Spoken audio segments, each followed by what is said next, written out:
Gravity blinks off for 5 seconds a day.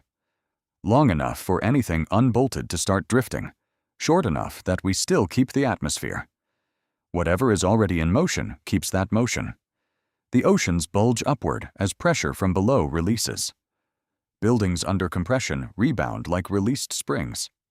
Every driver on the highway becomes a passenger inside a vehicle that is now weightless and still cruising at 90 kilometers per hour. Then physics snaps back and finds you wherever the wind left you. Now flip the direction under your feet. Walking on the ceiling only works if the gravity pointing at you swaps.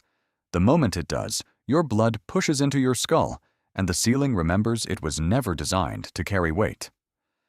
Drywall folds inside 3 seconds. Even in a building rated for it, everything else in the room, the couch, the fridge, your cat, gets a fast appointment with the original floor. You're now walking on what used to be safe territory. Kill the waves. Instead, the ocean lifts into enormous floating spheres of seawater, some the size of small cities. That only happens if surface tension starts winning against gravity, which means the whole rulebook for fluids is off. Light refracts through those spheres like a stadium full of magnifying glasses aimed at random. Coastal weather stops making sense. Planes cannot fly under them and cannot fly through them. One jump, 10 minutes of floating. To keep you up that long, your personal gravity has to weaken every time you push off the ground, turning a simple hop into a slow drift with the wind doing the steering. You will not land where you left. Cities become useless without ceilings on every street. Think of a punishing swim training session where the wall keeps sliding away every time you push toward it. That is now your 10-minute commute across town. Featherweight skyscrapers keep their mass but lose their pull to the ground.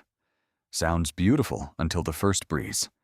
Inertia is the same, so pushing one still takes effort, but nothing anchors it. A pigeon landing on the antenna tilts the whole tower. A construction crane exhales in the wrong direction, and 40 floors of glass migrate 2 blocks over. Foundations become decoration. Gravity pulling north instead of down is the ugliest scenario on the board. Every river, every ocean, every particle of atmosphere slides toward the pole and piles up there in a mountain of water and gas kilometers deep. The equator turns into a vertical cliff. Every building south of it is now hanging off a wall. The direction you called down for your entire life just picked a new job. Which broken rule wipes out cities first? The floating water spheres or the sideways pull?